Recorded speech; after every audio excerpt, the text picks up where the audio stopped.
The fairy tale is out there. The fairy tale is in here. The fairy tale is everywhere. You just have to be able to see it. You might find it in a spinning top, in a duckling, in your own life, in nature, the wind, animals, birds, the trees, in all that you see, and in all that lurks beneath the surface.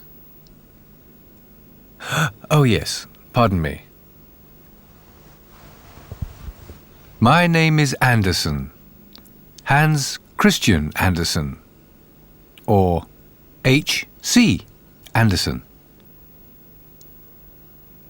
I have this thing about fairy tales. A soldier came marching along the high road. Left, right, left, right. He had his knapsack on his back and a sword at his side. He had been to the wars and was now returning home. As he walked on, he met a very frightful-looking old witch in the road. Her underlip hung quite down on her breast, and she stopped and said, "Good evening, soldier. You have a very fine sword and a large knapsack, and you are a real soldier, so you shall have as much money as ever you like." "Thank you, old witch," said the soldier. "Do you see that large tree?" said the witch, pointing to a tree which stood beside them. "Well, it is quite hollow inside, and you must climb to the top, when you will see a hole through which you can let yourself down into the tree to a great depth. I will tie a rope around your body so that I can pull you up again when you call out to me." "But what am I to do down there in the tree?" asked the soldier. "Get money," she replied, "for you must know that when you reach the ground under the tree, you will find yourself in a large hall, lighted up by 300 lamps. You will then see 3 doors, which can be easily opened, for the keys are in all the locks. On entering the first of the chambers to which these doors lead, you will see a large chest standing in the middle of the floor, and upon it a dog seated with a pair of eyes as large as teacups.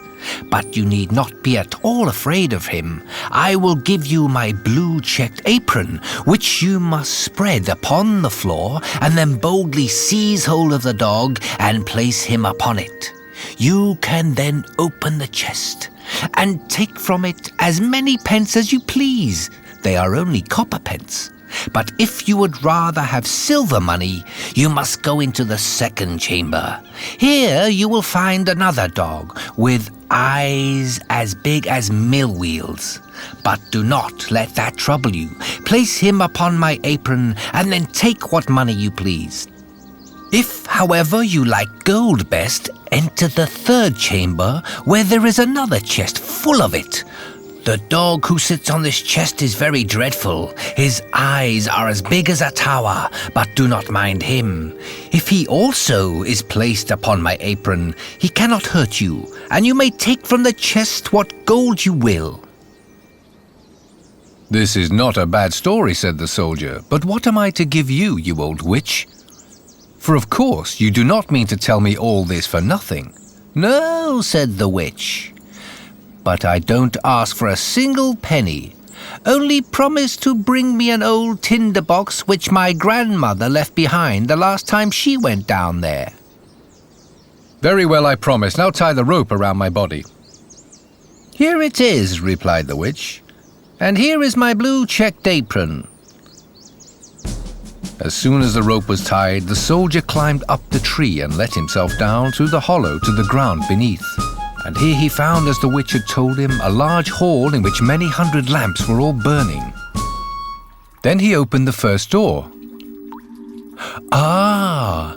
There sat the dog with eyes as large as teacups staring at him. "You're a pretty fellow," said the soldier, seizing him and placing him on the witch's apron while he filled his pockets from the chest with as many pieces as they would hold. Then he closed the lid, seated the dog upon it again, and walked into another chamber. And sure enough, there sat the dog with eyes as big as mill wheels. "You'd better not look at me in that way," said the soldier. You will make your eyes water." And then he seated him also upon the apron and opened the chest. But when he saw what a quantity of silver money it contained, he very quickly threw away all the coppers he had taken and filled his pockets and his knapsack with nothing but silver. Then he went into the third room. And there the dog was really hideous. His eyes were truly as big as towers, and they turned round and round in his head like wheels. "Good morning," said the soldier, touching his cap, for he had never seen such a dog in his life. But after looking at him more closely, he thought he had been civil enough, so he placed him on the floor and opened the chest. Goodness gracious, what a quantity of gold there was! Enough to buy all the sugar sticks of the sweet-stuff women, all the tin soldiers, whips and rocking horses in the world, or even the whole town itself. There was indeed an immense quantity. So the soldier now threw away all the silver money he had taken and filled his pockets and his knapsack with gold instead. And not only his pockets and his knapsack, but even his cap and boots, so that he could scarcely walk. He was really rich now. So he replaced the dog on the chest, closed the door, and called up through the tree, "Now pull me out, you old witch." "Have you got the tinderbox?" asked the witch. "No, I declare I quite forgot it." So he went back and fetched the tinderbox. And then the witch drew him up out of the tree, and he stood again in the high road, with his pockets, his knapsack, his cap, and his boots full of gold. "What are you going to do with the tinderbox?" asked the soldier. "That's nothing to you," replied the witch. "You have the money, now give me the tinderbox."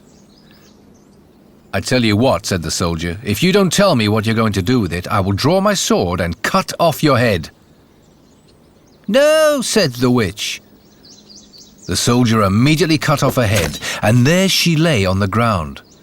Then he tied up all his money in her apron and slung it on his back like a bundle, put the tinderbox in his pocket, and walked off to the nearest town. It was a very nice town, and he put up at the best inn and ordered a dinner of all his favorite dishes, for now he was rich and had plenty of money.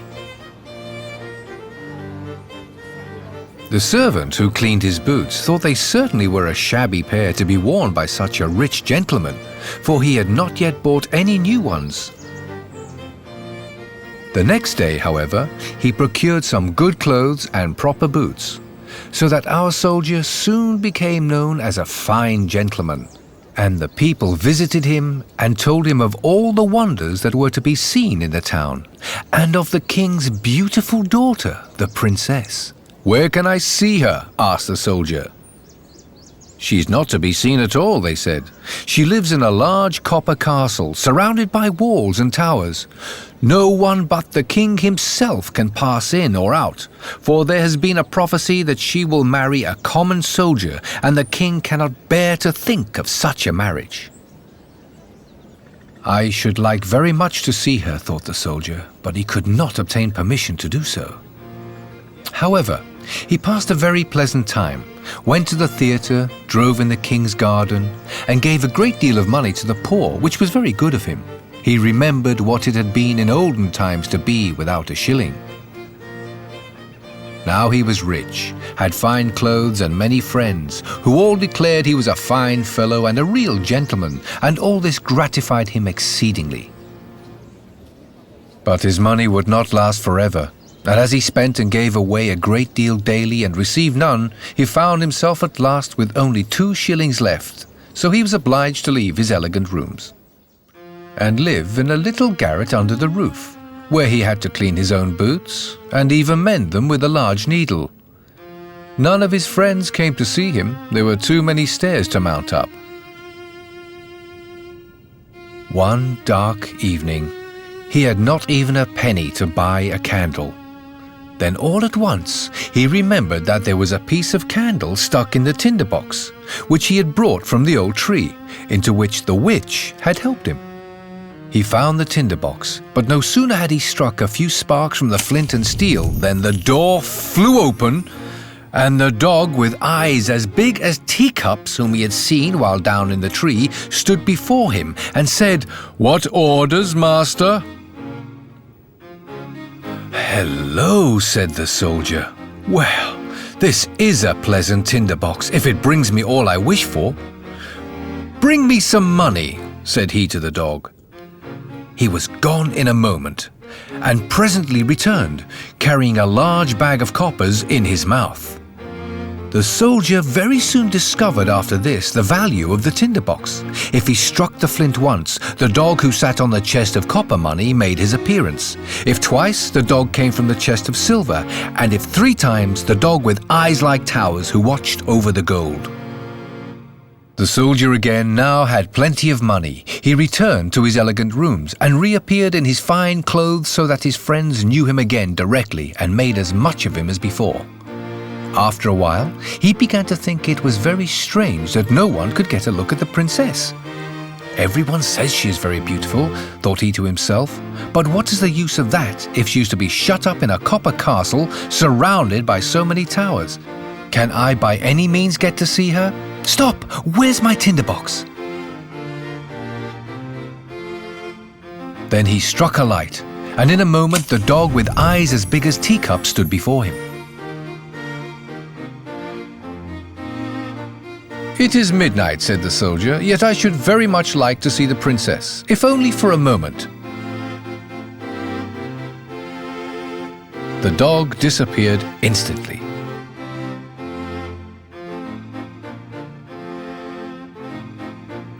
And before the soldier could even look round, he returned with the princess. She was lying on the dog's back asleep, and looked so lovely that everyone who saw her would know that she was a real princess. The soldier could not help kissing her, true soldier as he was.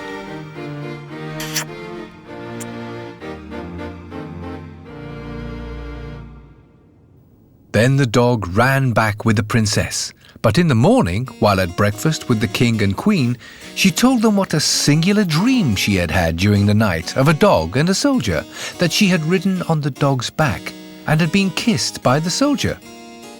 "That's a very pretty story indeed," said the queen.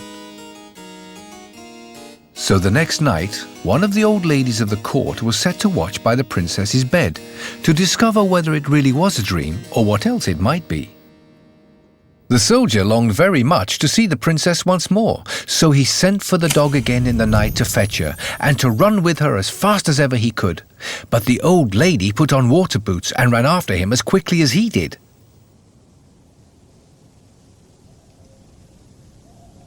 She found that he carried the princess into a large house.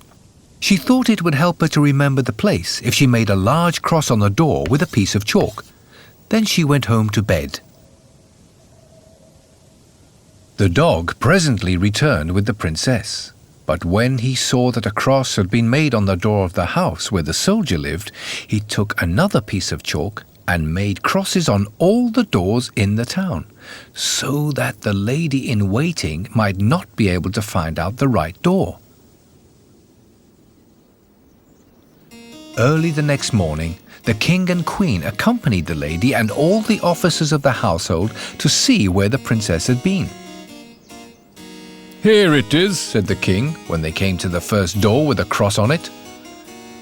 "No, my dear husband, it must be that one," said the queen, pointing to a second door having a cross also. "And here is one, and there is another," they all exclaimed, for there were crosses on all the doors in every direction, so they felt it would be useless to search any farther. But the queen was a very clever woman. She could do a great deal more than merely ride in a carriage. She took a large gold scissors, cut a piece of silk into squares, and made a neat little bag. This bag she filled with buckwheat flour and tied it round the princess's neck, and then she cut a small hole in the bag so that the flour might be scattered on the ground as the princess went along. During the night, the dog came again and carried the princess on his back and ran with her to the soldier, who loved her very much and wished that he had been a prince so that he might have her for a wife. The dog did not observe how the flour ran out of the bag all the way from the castle wall to the soldier's house and even up to the window where he had climbed with the princess. Therefore, in the morning, the king and queen found out where their daughter had been, and the soldier was taken up and put in prison. Oh, how dark and disagreeable it was as he sat there, and the people said to him, "Tomorrow you will be hanged." It was not very pleasant news, and besides, he'd left the tinderbox at the inn. In the morning, he could see through the iron grating of the little window how the people were hastening out of the town to see him hanged. He heard the drums beating and saw the soldiers marching. Everyone ran out to look at them, and a shoemaker's boy with a leather apron and slippers on galloped by so fast that one of his slippers flew off and struck against the wall where the soldier sat, looking through the iron grating. "Hello, you, shoemaker's boy! You need not be in such a hurry," cried the soldier to him. "There will be nothing to see till I come. But if you will run to the house where I have been living and bring me my tinderbox, you shall have 4 shillings. But you must put your best foot foremost." The shoemaker's boy liked the idea of getting the 4 shillings, so he ran very fast and fetched the tinderbox and gave it to the soldier. And now we shall see what happened. Outside the town, a large gibbet had been erected, round which stood the soldiers and several thousands of people. The king and the queen sat on splendid thrones opposite to the judges and the whole council. The soldier already stood on the ladder, but as they were about to place the rope around his neck, he said that an innocent request was often granted to a poor criminal before he suffered death. He wished very much to smoke a pipe, as it would be the last pipe he should ever smoke in the world. The king could not refuse this request. So the soldier took his tinderbox and struck fire, once, twice, thrice. And there in a moment stood all the dogs, the one with eyes as big as teacups, the one with eyes as large as mill wheels, and the third whose eyes were like towers. "Help me now that I may not be hanged," cried the soldier. And the dogs fell upon the judges and all the councillors, seized one by the legs and another by the nose, and tossed them many feet high in the air, so that they fell down and were dashed to pieces. "I will not be touched," said the king. But the largest dog seized him, as well as the queen, and threw them after the others. Then the soldiers and all the people were afraid, and cried, "Good soldier, you shall be our king, and you shall marry the beautiful princess." So they placed the soldier in the king's carriage, and the 3 dogs ran on in front and cried, "Hurrah!" And the little boys whistled through their fingers, and the soldiers presented arms. The princess came out of the copper castle and became queen, which was very pleasing to her. The wedding lasted a whole week, and the dogs sat at the table and stared with all their eyes. Oh, what a story! Maybe not too much fun for the king and the queen and the witch, but quite wonderful for the soldier. All his dreams had come true. And dreams, marvelous dreams, is something we all have. It is important to dream, to fantasize, to yearn for something. Only in that way can we achieve the fabulous. And both we and life deserve that once in a while. But it is important never to lose contact with reality.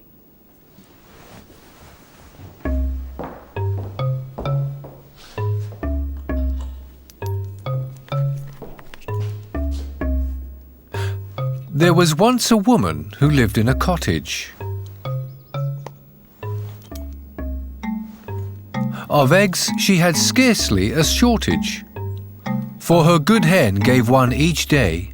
The task of a hen is surely to lay. The total soon grew to more than 200, and this was quite a number, she swore. Packing them nicely away she sped, basket held high on her head. To market town briskly then off she strode, but long and lonesome she felt the road. All her best efforts, though, surmounting, she tried to work out on her fingers, counting how much she'd make when her eggs were sold, a nice tidy sum of silver all told. For these, she prattled while on the highway, I'll get a florin if I have my way. For that I shall buy me 2 hens, you'll see, with one at home that'll now make 3. Each will lay eggs, and it would be funny if I couldn't again make plenty of money.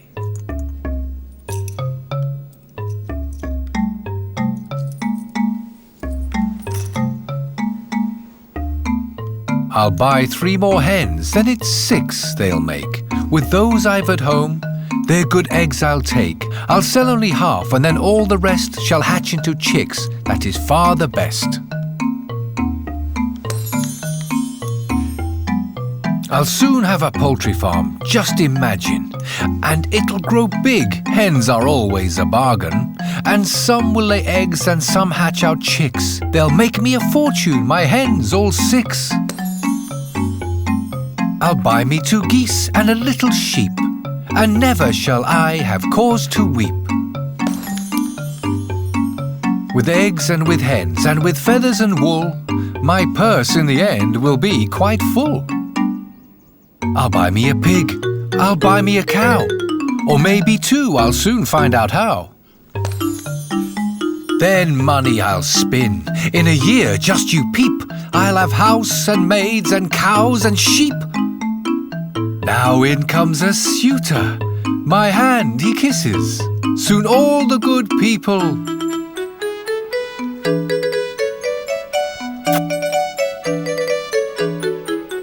will call me Mrs.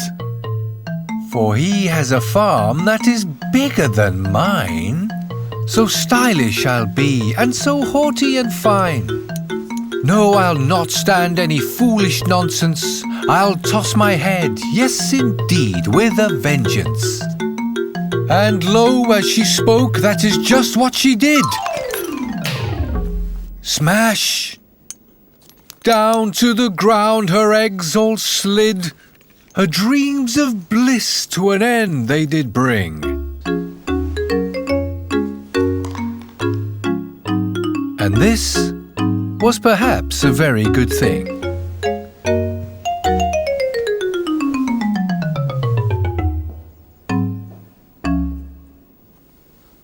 But it is not only the simple peasant woman who found it difficult to keep her sense. No, the dream of being somebody is rife in all parts of society, even in the highest places.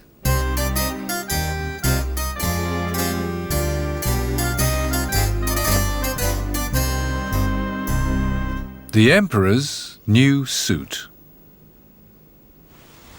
Many, many years ago lived an emperor who thought so much of new clothes that he spent all his money in order to obtain them. His only ambition was to be always well dressed. He did not care for his soldiers, and the theatre did not amuse him. The only thing he thought anything of was to drive out and show off a new suit of clothes. He had a coat for every hour of the day. And as one would say of a king, he is in his cabinet. So one could say of him, the emperor is in his dressing room.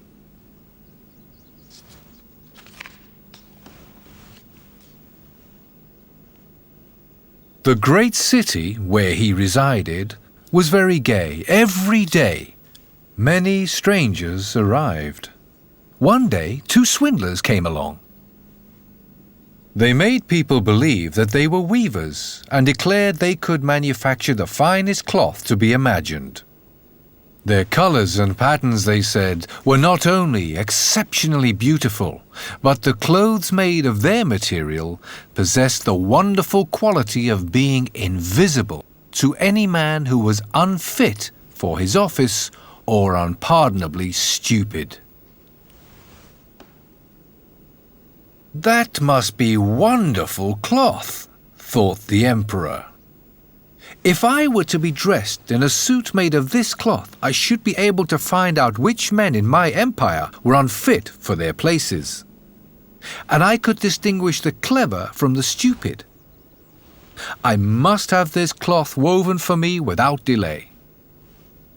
And he gave a large sum of money to the swindlers in advance that they should set to work without any loss of time. They set up 2 looms and pretended to be very hard at work, but they did nothing whatever on the looms. They asked for the finest silk and the most precious gold cloth. All they got they did away with. And then they worked at the empty looms till late at night. "I should very much like to know how they are getting on with the cloth," thought the emperor. But he felt rather uneasy when he remembered that he who was not fit for his office, or plain stupid, could not see the cloth. Personally, he was of the opinion that he had nothing to fear. Yet he thought it advisable to send somebody else first to see how matters stood. Everybody in the town knew what a remarkable quality the stuff possessed, and all were anxious to see how bad or stupid their neighbours were.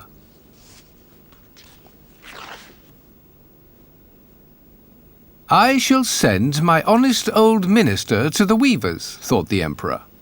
"He can judge best how the stuff looks, for he is intelligent, and nobody understands his office better than he." The good old minister went into the room where the swindlers sat before the empty looms. "Heaven preserve us," he thought, and opened his eyes wide. "I cannot see anything at all." But he did not say so.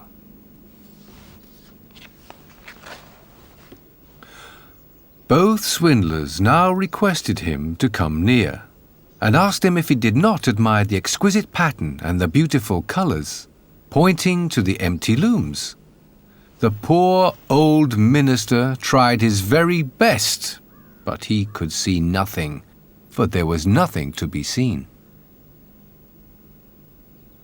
"Oh dear," he thought. "Can I be so stupid? I should never have thought so, and nobody must know it. Is it possible that I am not fit for my office? No, I cannot say that I was unable to see the cloth." "Now, have you got nothing to say?" said one of the swindlers. "Oh, it is very pretty, exceedingly beautiful," replied the old minister, looking through his glasses. "What a beautiful pattern! What brilliant colours! I shall tell the emperor that I like the cloth very much." "We are pleased to hear that," said the 2 weavers, and described to him the colours, and explained the curious pattern. The old minister listened attentively, that he might relate to the emperor what they said when he returned, and so he did. Now the swindlers asked for more money, silk and gold cloth, which they required for weaving. They kept everything for themselves, and not a thread came near the loom, but they continued as hitherto to work at the empty looms.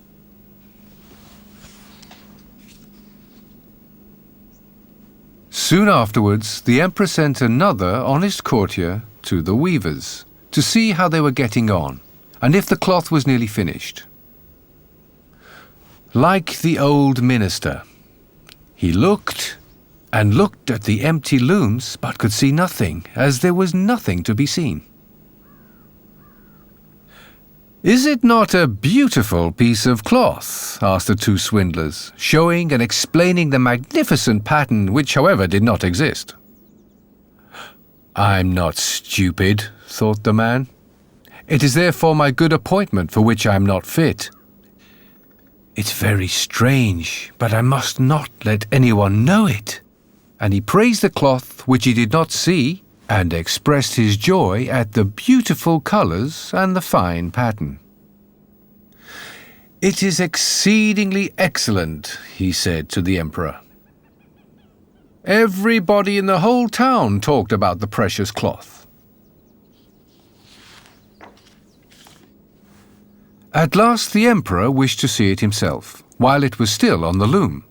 With a number of courtiers, including the 2 ministers who had already been there, He now went to the two clever swindlers, who were now working just as hard as they could, but without using any thread. "Is it not magnificent?" said the two old statesmen who had been there before. "Your Majesty must admire the colours and the pattern." And then they pointed to the empty looms, for they imagined the others could see the cloth. "What is this?" thought the Emperor. "I don't see anything at all. That's terrible. Am I stupid? Am I unfit to be Emperor? That would indeed be the most dreadful thing that could happen to me." "Really?" he said, turning to the weavers. "Your cloth has our most gracious approval." And nodding contentedly, he looked at the empty loom, for he did not like to say that he saw nothing. All his attendants who were with him looked, and although they could not see anything more than the others, they said, like the Emperor, "Oh, it is very beautiful." And they all advised him to wear the new magnificent clothes at a great procession, which was soon to take place. "Oh, it is magnificent! Excellent!" one heard them say. Everybody seemed to be delighted. And the Emperor appointed the two swindlers, both of them, Imperial Court weavers. The whole night previous to the day on which the procession was to take place, the swindlers pretended to work and burned more than 16 candles. People should see that they were busy to finish the Emperor's new suit. They pretended to take the cloth from the loom and worked about in the air with big scissors and sewed with needles without thread and said at last, "The Emperor's new suit is ready now." The Emperor and all his barons then came to the hall. The swindlers held their arms up as if they held something in their hands and said, "These are the trousers. This is the coat, and here is the cloak," and so on. "They are all as light as a cobweb. One must feel as if one had nothing upon the body. But that's just the beauty of them." "Indeed," said all the courtiers, but they could not see anything, for there was nothing. "Does it please your Majesty now to graciously undress," said the swindlers, "that we may assist your Majesty in putting on the new suit?" The Emperor undressed, and the swindlers pretended to put the new suit upon him, one piece after another, and the Emperor looked at himself in the glass from every side. "How well they look! How well they fit!" said all. "What a beautiful pattern! What fine colours! That is a magnificent suit of clothes." The master of the ceremonies announced that the bearers of the canopy, which was to be carried in the procession, were ready. "Well, I am ready," said the Emperor. "Does not my suit fit me?" Then he turned once more to the looking-glass, that people should think he admired his new garments. The chamberlains who were to carry the train stretched their hands to the ground, as if they lifted up a train and pretended to hold something. They did not like people to know that they could not see anything.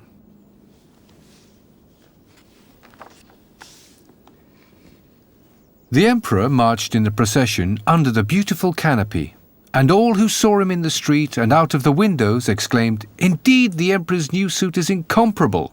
What a long train he has! How well it fits him!" Nobody wished to let others know he saw nothing, for then he would have been unfit for his office, or too stupid. Never were Emperor's clothes more admired. "But he has nothing on at all," said a little child at last. "Good heavens! Listen to the voice of an innocent child," said the father, and one whispered to the other what the child had said. "But he has nothing on at all," cried at last the whole people. That made a deep impression upon the Emperor, for it seemed to him that they were right, but he thought to himself, "Now I must bear up to the end." And the chamberlains walked on with dignity as if they carried the train which didn't exist.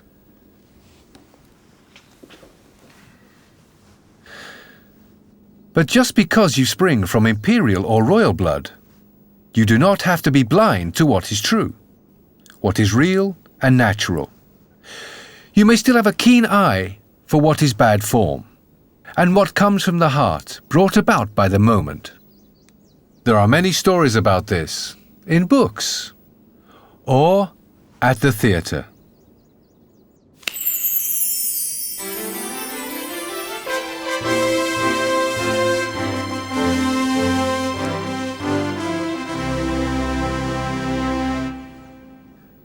Far in the interior of the country lay an old baronial hall, and in it lived an old proprietor, who had 2 sons, which 2 young men thought themselves too clever by half. They wanted to woo the king's daughter, for the maiden in question had publicly announced that she would choose for her husband the youth who could arrange his words best. So these 2 geniuses prepared themselves a week for the wooing. This was the longest time that could be granted them, but it was enough, for they had had much preparatory information, which is useful.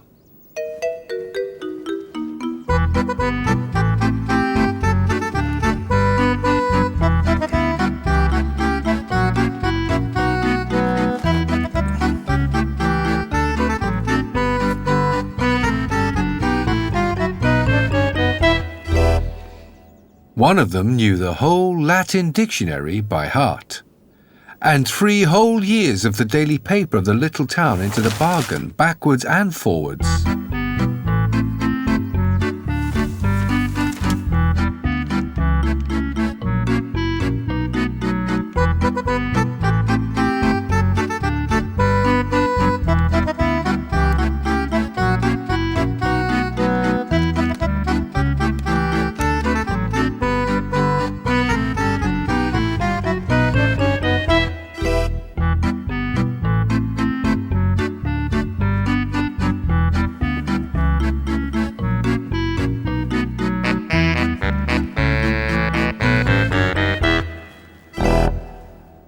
The other was deeply read in the corporation laws and knew by heart what every corporation ought to know. And he thought he could talk of affairs of state.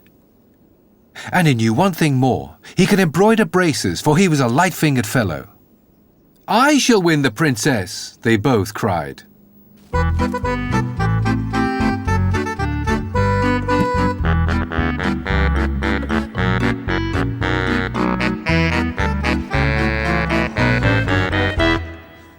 Their father gave them each a handsome horse. He, who knew the dictionary and newspaper, had a milk-white one. And he, who knew all about the corporation laws and could embroider, had a black steed.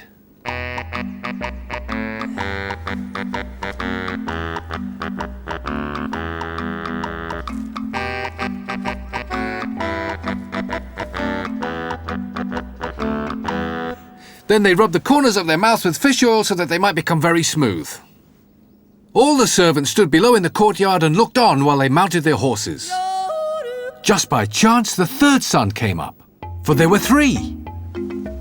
Though nobody counted the 3rd with his brothers, because he was not so learned as they,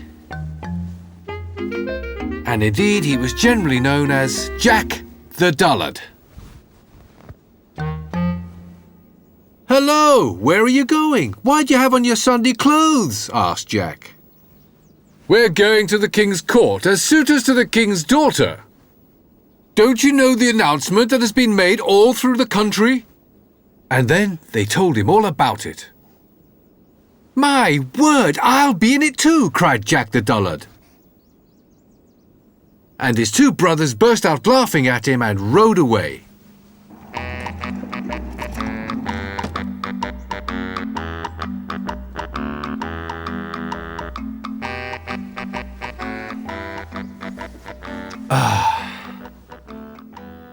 I must have a horse too.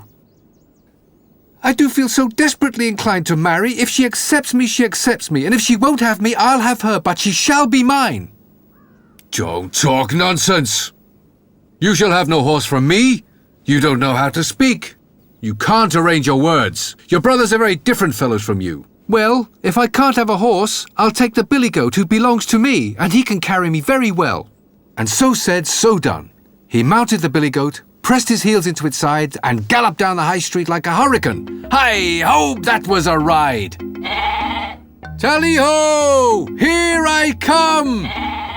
And he sang till his voice echoed. But his brothers rode slowly on in advance of him. They spoke not a word, for they were thinking about the fine extempore speeches they would have to bring out, and these had to be cleverly prepared beforehand. "Tell-a-ho!" shouted Jack the Dullard. "Here am I! Look what I found on the high road!" And he showed them what it was, and it was a dead crow. "Dullard!" exclaimed the brothers. "What are you going to do with that?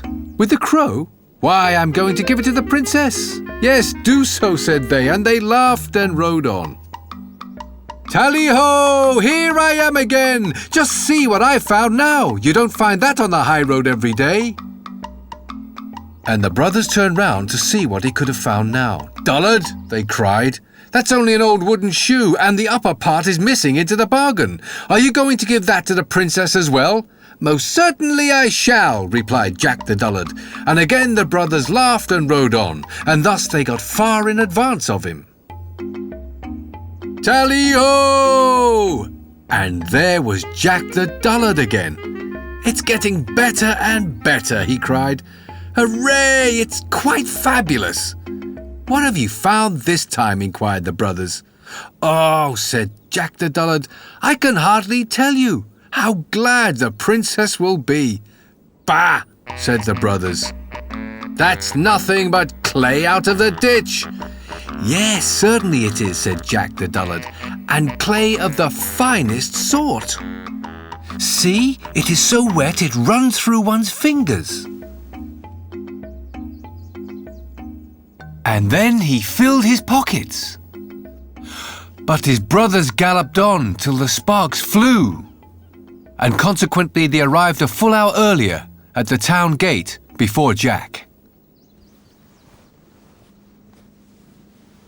Now at the gate each suitor was provided with a number, and all were placed in rows immediately on their arrival, 6 in each row, and so closely packed together that they could not move their arms. And that was a wise arrangement, for they would certainly have come to blows had they been able, merely because one of them stood before the other. All the inhabitants of the country round about stood in great crowds around the castle, just to see the princess receive the suitors. And as each stepped into the hall, his power of speech seemed to desert him. "He is of no use," the princess would say. "Away with him." At last the turn came for that brother who knew the dictionary.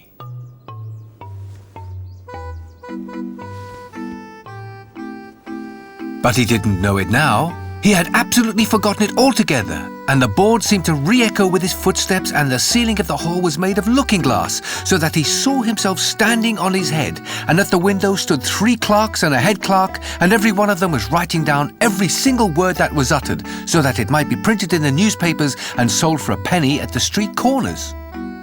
It was a terrible ordeal. And they had, moreover, made such a fire in the stove that the room seemed quite red hot. "Phew! It's dreadfully hot in here," observed the first brother. "Yes, it's because my father's going to roast young pullets today." Bah! There he stood like a bar lamb. He had not been prepared for a speech of this kind and had not a word to say, though he intended to say something witty. Bah! "He is of no use," said the princess. "Away with him." And so he was obliged to go.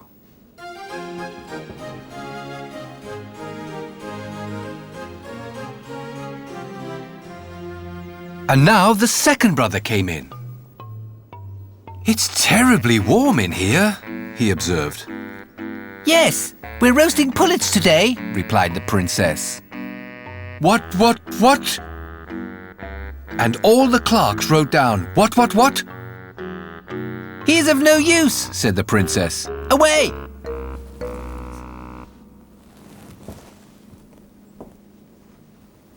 Now came Jack the Dullard. He rode his goat into the hall.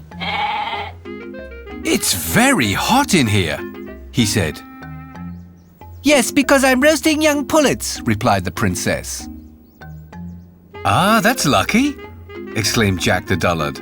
"I suppose you'll let me roast my crow then?" "With the greatest pleasure," said the princess. "But have you anything you can roast it in? For I have neither pot nor pan." "Certainly I have," said Jack. "Here's a cooking utensil with a tin handle." And then he brought out the old wooden shoe and put the crow into it. "Well, that is a wonderful dish," said the princess. "But what shall we do for the sauce?" "Oh, I have that in my pocket," said Jack. "I have so much of it that I can afford to throw some away." And then he poured some of the clay out of his pocket. "I like that," said the princess. "You can give an answer, and you have something to say for yourself, and so you shall be my husband. But are you aware that every word we speak is being taken down and will be published in the paper tomorrow? Look yonder, and you will see in every window 3 clerks and a head clerk. And the old head clerk is the worst of all, for he can't understand anything." But she only said this to frighten him. And all the clerks spurted a blot out of his pen onto the floor. "Oh, those are the gentlemen, are they?" said Jack. "Then I will give the best I have to the head clerk." And then he turned out his pockets and flung the wet clay full in the head clerk's face. "That was very cleverly done," observed the princess. "I could not have done that, but I shall learn in time."